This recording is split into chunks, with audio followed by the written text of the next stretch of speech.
Assalamualaikum warahmatullahi wabarakatuh. Halo teman-teman semuanya. Pada kesempatan kali ini saya Yosi Aulia akan menjelaskan tentang apa itu penilaian portofolio.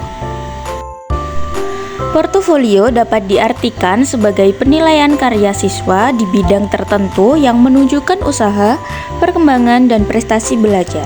Prinsip dari portofolio adalah siswa dapat melakukan penilaian sendiri. Jadi, dengan melibatkan siswa untuk menilai kemajuan belajar. Tujuan dari penilaian portofolio adalah yang pertama, menghargai perkembangan yang dialami siswa, 2. Mendokumentasikan proses pembelajaran yang berlangsung, 3. Memberi perhatian pada prestasi kerja siswa yang terbaik, 4. Merefleksikan kesanggupan mengambil risiko dan melakukan eksperimentasi, 5. Meningkatkan efektivitas proses pengajaran,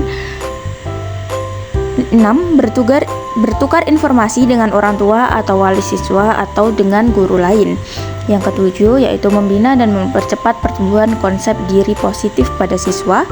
8. Meningkatkan kemampuan melakukan refleksi diri. 9. Membantu siswa dalam merumuskan tujuan.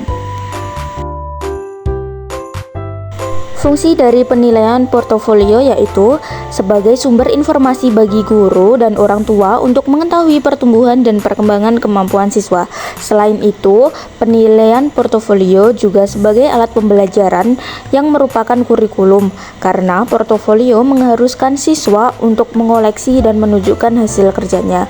Kemudian, portofolio juga sebagai alat autentik dan sebagai informasi bagi siswa untuk melakukan self-assessment atau penilaian diri sendiri. Kemudian prinsip-prinsip dalam penilaian portofolio yang pertama yaitu mutual trust atau saling percaya. Kemudian yang kedua ada confidentiality atau kepercayaan. Yang ketiga joint ownership atau milik bersama. Yang keempat satisfaction atau kepuasan. Kelebihan dari penilaian portofolio yaitu 1. Dapat melihat pertumbuhan dan perkembangan kemampuan peserta didik. 2. Membantu guru melakukan penilaian secara adil. Kemudian mengajak peserta didik untuk belajar bertanggung jawab terhadap apa yang telah mereka kerjakan. Dan memberikan kesempatan kepada peserta didik untuk meningkatkan kemampuan. Selain itu, kelebihan dari penilaian portofolio yaitu meningkatkan peran serta peserta didik secara aktif dalam kegiatan pembelajaran. Di samping kelebihan dari penilaian portofolio juga memiliki beberapa kekurangan. Di antaranya yaitu membutuhkan waktu dan kerja ekstra. 2. Dianggap kurang reliable dibandingkan dengan bentuk penilaian yang lain. Kemudian tidak tersedianya kriteria penilaian yang jelas. Dan penilaian portofolio juga masih relatif baru sehingga banyak guru, orang tua, dan peserta didik yang belum mengetahui dan memahaminya.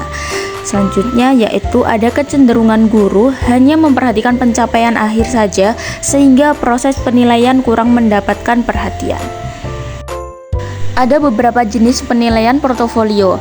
Yang pertama yaitu portofolio ideal atau ideal portofolio. Yang kedua portofolio pilihan atau show portofolio. Yang ketiga portofolio dokumentasi atau documentary portofolio.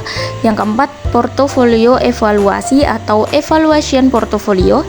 Yang kelima portofolio kelas atau classroom portofolio.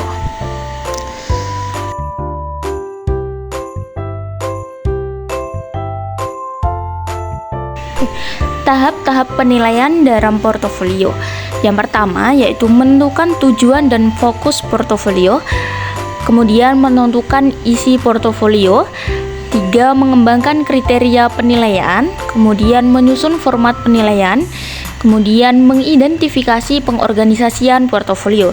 Selanjutnya yaitu menggunakan portofolio dalam praktek. Kemudian menilai pelaksanaan portofolio, dan yang terakhir menilai portofolio secara umum.